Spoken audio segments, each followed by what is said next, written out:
가지고 나를 살리는 가지치기라는 제목으로 함께 은혜의 말씀 나누기 원합니다. 우리 스트레칭 좀 하고 시작할까요? 깍지 끼고 쭉 올려주세요. 자, 왼쪽 오른쪽 어깨 돌려주시고요. 크게 반대로도 고개도 크게 돌려주세요. 반대쪽.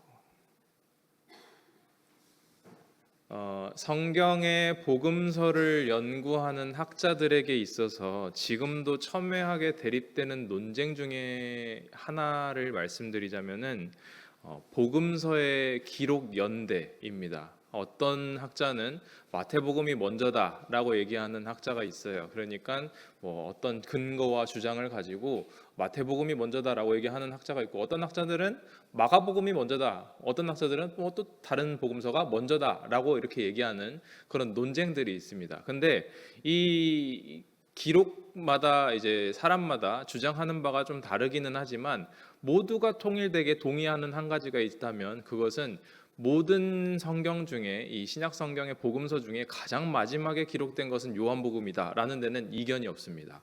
모두가 다 동의하고 있어요. 그러니까 이 요한복음은 약 AD 85년에서부터 약 AD 92년에서 3년까지 예수님이 이 하늘로 승천하시고 그리고 한 4, 50년 지나서 한 90년대까지 그 사이에서 기록됐을 것이다라고 추정하고 있습니다. 그러니까 약 AD 90년 정도의 요한복음이 쓰여졌을 것이다 라는 데 모두 동의를 한다라는 거죠. 근데 이 AD 90년 전으로 기록되었다는 데는 두 가지 의미가 있습니다. 첫 번째, AD 90년도에 이 요한복음이 기록됐다라는 말 자체는 이 시기가 언제냐면 이 신약 성경이 대부분 기록이 끝났을 때예요.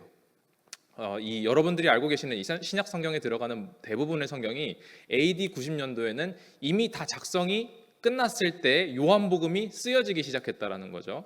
그러니까 마태복음, 누가복음, 요한복음 어떤 게 먼저 쓰였든 간에 상관이 없어요. 요한복음은 신약성이 거의 다 끝나고 나서 적혔을 것이다 라고 얘기를 하고 있고, 그 다음에 그렇기 때문에 이 요한복음의 저술의 의도가 무엇이었을까? 왜냐하면 요한복음이 아니더라도 이전에 있었던 신약 성경들이 쓰여진 모든 것들이 예수님은 무슨 말씀을 하셨는지, 예수님을 따랐던 제자들은 어떤 행동을 했는지, 그리고 그에 따른 하나님의 말씀은 또 무엇인지, 이런 것들을 이미 다 전파가 돼 있고 알고 있던 시기였단 말이죠.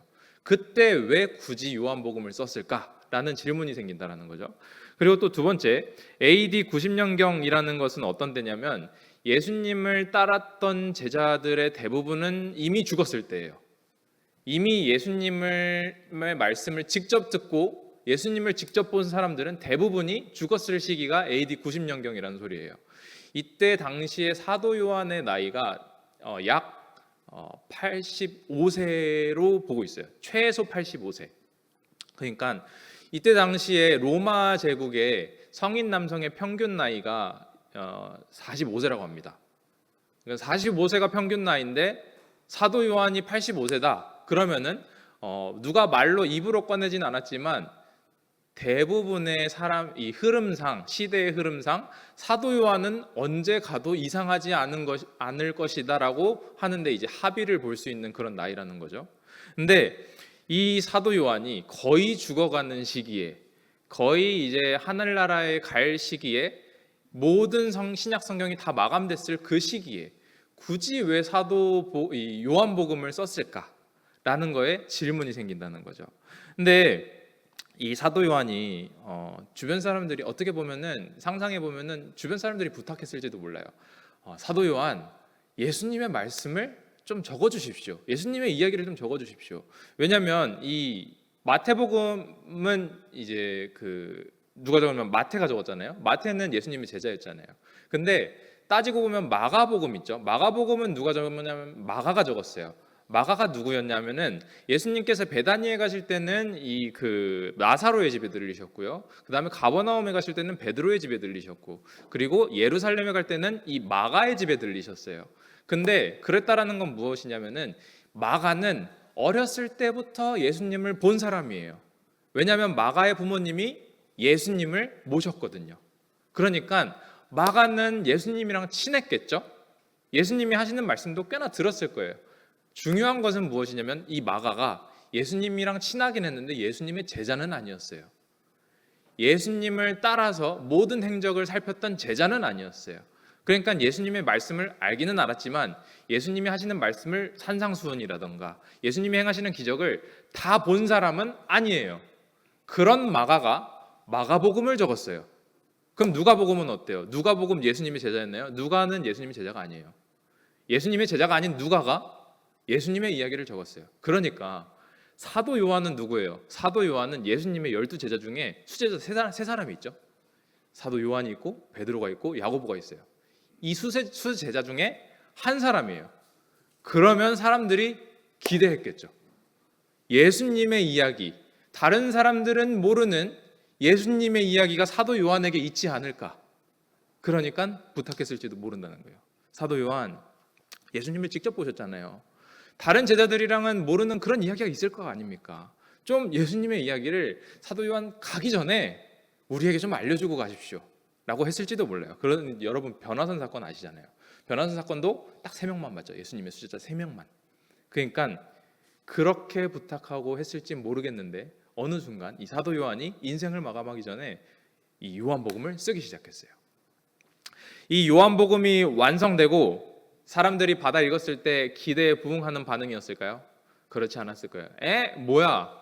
왜냐하면 우리가 여태까지 이미 알고 있던 내용들의 대부분이 그냥 요한복음에 들어있어요. 물론 아닌 내용도 있죠. 근데 대부분의 내용은 우리가 다른 성경에서 한 번쯤은 봤을 법한 내용들이 잔뜩 깔려 있다라는 거예요.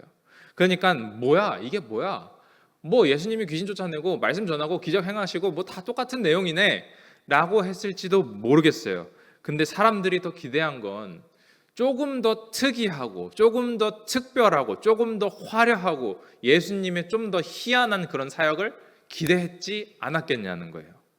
근데 요한복음에 그런 내용이 나타나지 않아요. 근데 요한복음에서 20장에서 요한이 본인이 이 요한복음을 저술한 이유를 정확하게 드러냅니다. 말씀 하나 찾아볼까요? 같이 찾아봅시다. 20장 31절 말씀입니다. 요한복음 20장 5장 넘기셔서 20장 31절 같이 한 목소리로 합독하시겠습니다. 시작. 오직 이것을 기록함은 너희로 예수께서 하나님의 아들 그리스도이심을 믿게 하려 함이요 또 너희로 믿고 그 이름을 힘입어 생명을 얻게 하려 함이니라. 아멘. 사도 요한이 말해요. 내가 이 요한복음을 저술한 이유는 2가지다. 첫 번째, 예수님을 믿게 하고 싶어서다. 2번째는 믿어서 생명을 얻게 하고 싶어서다. 예수님을 믿고 예수님을 믿어서 생명을 얻는 게 이 사도 요한의 이 저술 목적이었어요. 뭐 겨우 예수 믿게 하는 거 뭐 대단한 거라고.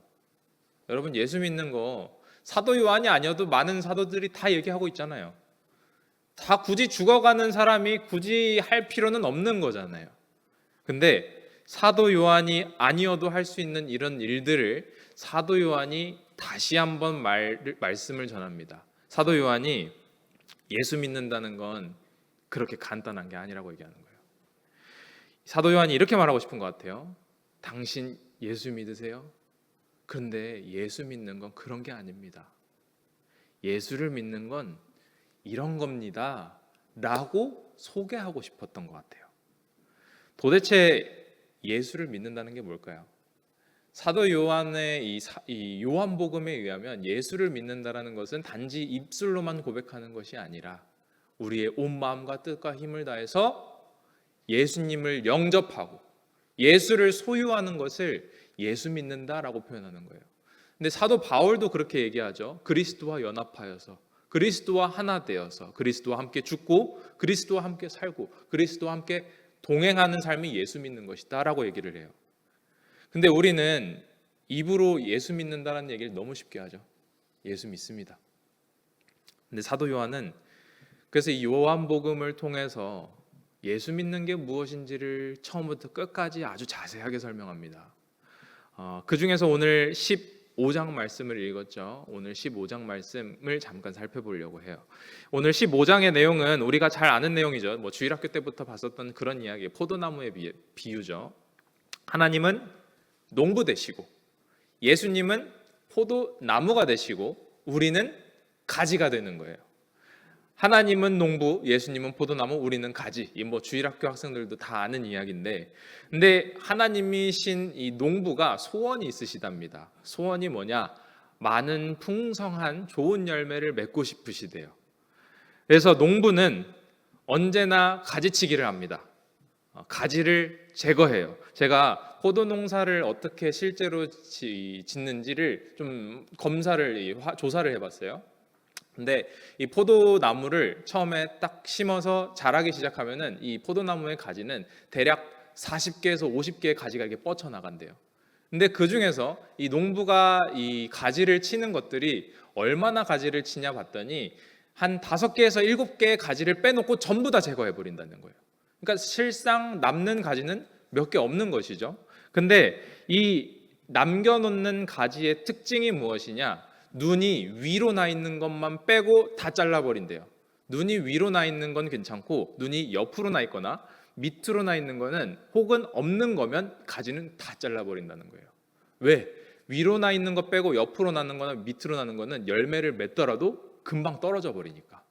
그래서 열매를 제대로 맺을 수가 없으니까 그 가지들을 다 제거해 버린다는 거예요. 원칙이 있겠죠, 농부들의. 근데 또 가지치기 하는 시기가 있어요. 아무 때나 하지 않아요. 뭐 수시로 하지 않아요. 1년에 한두 번만 합니다. 이 포도나무가 늦가을부터 초겨울이 되면은 나무에 있었던 모든 진액과 수액과 영양분들을 다 빨아들여서 뿌리에 가둬버린대요. 뿌리에 가둬뒀다가 겨울이 지나고 이른 봄이 올 때 이 뿌리에서 다시 모아뒀던 진액과 수액과 영양분들을 다시 가지로 펼치기 시작하는 거예요. 그러니까 가지치기를 언제 하냐? 이 이른 봄이 되기 전에 영양분이 가지로 뻗쳐나가기 전에 가지치기를 하는 거예요. 그래서 많은 것들에 분포시키는 게 아니라 눈이 위로 나 있는 거, 제대로 열매를 맺을 만한 것들만 남겨두고 다 자른 다음에 이 영양분들이 집중돼서 공급될 수 있게. 그래서 가지를 그 시기에 친다라는 거죠. 다시 한번 말씀드리지만 농부가 가지를 치는 목적은 가지를 살리기 위한 거예요. 가지를 죽이기 위한 게 아니라 살리기 위해서 가지를 친다는 거예요. 우리가 이 본문을 볼 때 해석적인 오류가 있습니다. 이 사람도 가지고 저 사람도 가지고, 근데 여러 가지가 있는데 나는 열매를 못 맺었으니까 하나님 앞에 벌을 받을 것이고 저 사람 열매 맺었으니까 하나님이 남겨둘 것이고, 이렇게 보시면 안 되고, 이 가지는 나고요, 나무는 예수님이에요. 1대1 관계로 보셔야 돼요. 예수님과 나. 그래서 예수님과 나를 1대1로 붙여놓고 이 많이 뻗쳐져 있는 가지는 내 생활 태도, 습관, 그리고 신앙생활하는 모습들. 하나님이 내 삶에 가지치기를 하십니다. 여러분들 기도하실 때 내 기도가 거절된 적 있죠? 내 소원이 내 뜻대로 되지 않을 때가 있죠? 하나님이 가지치기를 하시는 거예요. 이유는 분명하잖아요. 풍성한 열매를 맺게 하시려고. 하나님이 내 삶에 내가 원하는 기도를 들어주지 않은 때가 있죠. 서운하죠. 답답하죠. 왜 하나님 내 기도를 안 들어주십니까? 하나님 왜 이렇게 응답하십니까? 근데 말씀에 근거하면 하나님이 나의 삶에 가지를 치신 이유와 목적은 나를 죽이기 위한 게 아니라 가지를 살려서 더욱 풍성한 열매를 맺게 하려 한다는 거예요. 나를 살리기 위해서 그때 그 가지를 쳤기 때문에 지금 내가 이 자리에 있는 거예요. 그때 그 가지를 쳤기 때문에 내가 그 죄를 멈출 수 있었다라는 거예요. 그래야지만 내가 견딜 수 있고 하나님이 내 소원을 들어주지 않으셔서 나를 살리셨다라는 거예요.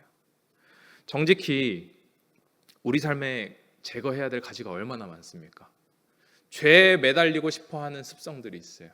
죄를 붙잡고 싶어하는 습관들이 있어요. 하나님을 멀리하고 싶은 내 마음의 욕심이 있어요. 세상 것들을 좋아하는 이 정욕들이 있어요.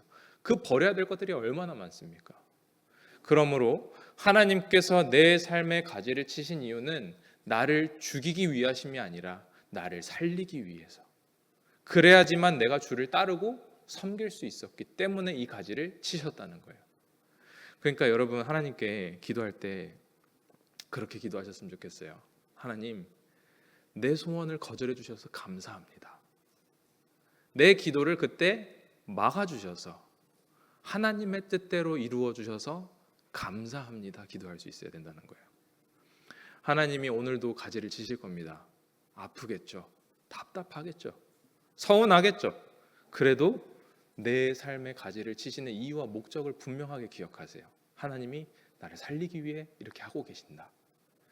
나를 붙잡고 싶으셔서, 사랑하셔서 이렇게 하신다. 요한복음 15장에 오늘 말씀에 가지를 치다, 가지를 제거하다 라는 말에 사용된 헬라어가 아이로라는 단어입니다. 이 아이로라는 단어가 제거하다, 가지치게 하다, 이 아이로라는 단어가 신약 성경에 약 101번 정도 등장합니다. 근데 이 101번의 등장 가운데 가지를 치다, 가지를 제거하다라고 번역되는 경우는 거의 없어요. 대부분 이 단어가 어떻게 번역되냐면, 중풍병자를 예수님이 고치신 사건 여러분도 기억하시죠? 중풍병자가 이제 들것에 실려와서 예수님을 만나서 고침받았어요. 고침받았는데 예수님이 뭐라 말씀하시죠? 네가 누워온 그 침상을 들고 가라 라고 말씀하세요. 이 들고 가라 라고 할 때 이 아이로가 사용이 돼요. 또 예수님이 말씀하신 것이 있죠. 너의 십자가를 지고 나를 따라라. 십자가를 지다 할 때 이 단어가 똑같이 아이로라는 단어를 써요. 그러니까 이 아이로라는 단어가 뭐냐면 잡아, 들어 올리다 라는 뜻이 이 아이로라는 단어예요. 그러면 여러분 포도농사 지을 때 제가 실제로 어떻게 하는지 확인해 봤다 그랬잖아요. 조사해 봤다 했잖아요. 포도농사 할 때 이 포도나무 가지가, 여러분 대나무는 곱게 잘 자라죠. 아무 짓도 안 해도. 포도나무까지는 곱게 잘 자라나요? 그렇지 않아요. 포도나무까지는 나다가 그대로 땅에 꼬꾸라져 쳐박아요, 머리를. 그러니까 이 농부가 매일매일 하는 일이 뭐냐면, 매일 아침에, 이른 아침에 포도나무 농장에 가가지고 가지를 들어 올려요. 그리고 버팀목에다가 묶어요. 이게 농부가 하는 일이에요. 그러면 농부가 이 포도나무에 은혜를 부었기 때문에 이 다음부터는 잘 자라겠죠? 아니에요. 조금 자라고 다시 땅에 머리를 쳐박아요. 그럼 다음날 농부는 다시 가서 이걸 잡아 들어 올려 다시 묶어요. 그럼 그 다음날은 괜찮겠죠? 아니요. 다음날 가면 또 땅에 머리를 쳐박고 있어요. 그럼 다시 잡아 들어 올려 다시 묶는 거예요. 재밌는 것은요, 우리가 이렇게 예배 시간에 은혜 받죠. 말씀 듣고 이렇게 살아야지 다짐하죠. 다음날 되면 여러분들 꼿꼿이 잘 자라고 계십니까? 아니요. 우리는 다음날 되면 또 죄의 머리를 쳐박아요. 그럼 농부가, 예수님이 우리를 잡아 들어 올려요. 예수님께 묶어요. 이게 포도나무의 비유라는 거예요. 이때 쓰이는 잡아 들어 올리다 라는 단어가 아이로라는 단어입니다. 가지를 친다라는 말의 숨은 뜻이 거기 있어요. 우리가 머리를 쳐박으면 예수님이 또 들어 올리세요. 또 쳐박으면 또 들어 올리세요. 또 쳐박으면 또 들어 올리셔서 예수님과 묶었기 때문에 지금 우리가 이 자리에 있다는 거예요. 근데 여러분, 땅에 쳐박고 있는 가지를 억지로 들어 올리면 편하십니까? 절대 편하지 않죠. 왜 예수님, 내가 이렇게 하겠다는데 왜 이걸 막으세요? 라고 하겠죠. 불편해요. 답답하죠. 근데 농부는 이 가지를 살리기 위해서 받고 있는 머리를 다시 잡아 들어 올려요. 그리고 다시 묶어요. 그러면 여러분들 이걸 아셨으면 이제 이렇게 기도하셨으면 좋겠습니다. 예수님, 제가 몰랐어요. 예수님이 나를 살리고 있는 줄 몰랐어요. 주님이 나를 잡아주셨기 때문에, 가지를 쳐주셨기 때문에 내가 여기 있습니다. 주님의 은혜입니다. 다시 질문해 볼까요? 농부가 가지를 치는 이유와 목적은 뭐죠? 풍성한 열매를 맺기 위함입니다. 더 좋은 열매를 맺기 위해서 우리 삶에 가지를 하나씩 치시는 거예요. 예수님이 우리 삶이 열매로 가득하기를 바라세요. 그러면 우리는 열매를 맺기 위해서 해야 되는 일은 딱 한 가지입니다. 나무에 잘 붙어 있는 거예요. 묶여 있는 나무에 그대로 붙어 있는 거예요. 나무 대신 예수 그리스도에게 붙어 있기만 하면 그러면 살아요. 우리가 잘 아는 이야기죠. 그러면 여러분 점검해 보세요. 지금 여러분 뭐 붙잡고 있습니까? 뭘 붙잡고 뭘 놓지 않으려고 이 자리에 나오셨습니까? 정말 예수님 붙잡으려고 오셨습니까? 그러면 여러분들 진짜 예수님 붙잡으셔야 돼요. 건강 안 좋으시죠? 그럼 건강 구하셔야죠. 재정이 필요하면 재정을 구하셔야죠. 뭐 필요하면 뭐 필요한 거 구하시면 돼요. 근데 그보다 먼저 우리가 제일 구해야 될 것은 예수님께 붙어 있고 싶습니다. 내가 예수님께 붙어 있을 수 있도록 내 마음을 주장해 주세요. 이 아담과 하와가 죄를 지었을 때 사랑하는 하나님의 음성이 두려움의 음성이 됐어요. 숨게 됐죠. 가리게 됐죠. 그러므로 내가 예수님께 붙어있기 원하는 사람마다 우리는 죄를 멀리해야 됩니다. 요한복음 4장에 예수님이 이렇게 말씀하세요. 내 안에 거하라. 오늘 말씀에도 그랬죠. 내 안에 거하라. 그럼 내 안에 거한다는 말은 무슨 말일까요? 좀 추상적인 이야기죠. 내 안에 거하라 라는 말이 무슨 말인지 다음 절에 예수님 말씀하시는데 나의 사랑 안에 거하라 라고 말씀을 하세요. 그럼 사랑 안에 거하는 건 무슨 뜻일까요?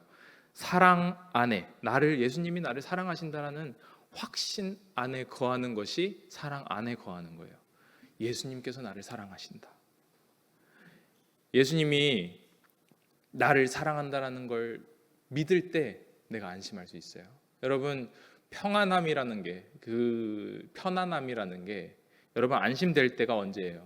내가 누군가에게 사랑받고 있다라는 것이 확실히 느껴질 때 안심이 되잖아요. 예수님이 나를 사랑하신다라는 것이 확실히 믿어질 때, 그 확신 속에 있을 때 내 마음이 평안합니다. 내가 편안해요. 언제 진정한 평안이 주어지냐면 내가 사랑받고 있다라는 확신 속에 거할 때, 내가 예수님 안에 사랑 안에 거할 때, 그때 정말 진정한 평안이 주어지더라는 거예요. 예수님이 날 사랑하셔. 성경은 그것이 예수님 안에 거하는 것이다 라고 말합니다. 복음서에서 예수님의 사역을 쭉 지켜보잖아요. 그러면은 예수님은 언제나 자신감이 있으세요. 자신감 있게 사역을 하세요. 확신이 있으세요. 기도하실 때든 기적을 행하실 때든 말씀을 전하실 때는 확신이 있어요. 어떻게 그럴 수 있을까요? 요한복음 15장 9절 말씀 같이 보실까요? 오늘 본문 말씀 15장 9절 같이 읽겠습니다. 시작. 아버지께서 나를 사랑하신 것 같이 나도 너희를 사랑하였으니 나의 사랑 안에 거하라. 예수님 말씀하시는 거예요. 아버지께서 나를 사랑하신 것 같이 나도 너희를 사랑한다. 너무 당연한 얘기지만 예수님은 하나님이 자신을 사랑하신다라는 확신 안에 있었어요. 그래서 우리가 가져야 되는 확신, 우리가 가져야 되는 믿음이 무엇이냐? 왕이 나를 사랑하신다. 예수님이 날 사랑해. 그분이 모든 것을 버렸어. 내가 땅에 머리를 쳐박고 있어도 나를 잡아 올리셔. 내가 다음날 또 쳐박고 있어도 또 잡아 올리셔. 그분이 나를 사랑하신다. 그 예수님의 사랑 안에 확신 속에 있을 때 우리가 평안할 수 있습니다. 정말로 이렇게까지 나를 부족한 나를 사랑하실까라는 질문이 있을 수 있죠. 나 이렇게 또 죄짓고 또 죄짓는데 예수님이 나를 사랑하기로 결정하셨다고 성경에 나와 있어요. 나를 사랑하기로 결정하셨다. 여러분, 그리스도 안에 거할 때, 그리스도의 사랑 확신 가운데 거할 때 하나님이 주시는 선물이 있다고 성경이 말합니다.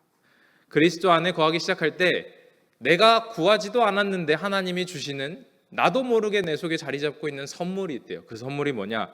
요한복음 15장 11절 말씀 같이 읽겠습니다. 11절 시작. 내가 이것을 너희에게 이름은 내 기쁨이 너희 안에 있어 너희 기쁨을 충만하게 하려 함이라. 내가 그리스도 안에 거할 때, 그리스도의 사랑 가운데 있을 때 하나님께서 주시는 선물이 바로 기쁨이라고 말합니다. 제가 하나님의 말씀을 전하는 사역자잖아요. 설교자이면서, 그리고 우리 청년부나 중고등부를 담당하고 있는 사역자로서, 그리고 여러분들에게 말씀을 전하는 사역자로서 진심으로 이 말씀을 권면드리고 싶어요. 이 기쁨을 꼭 아셨으면 좋겠습니다.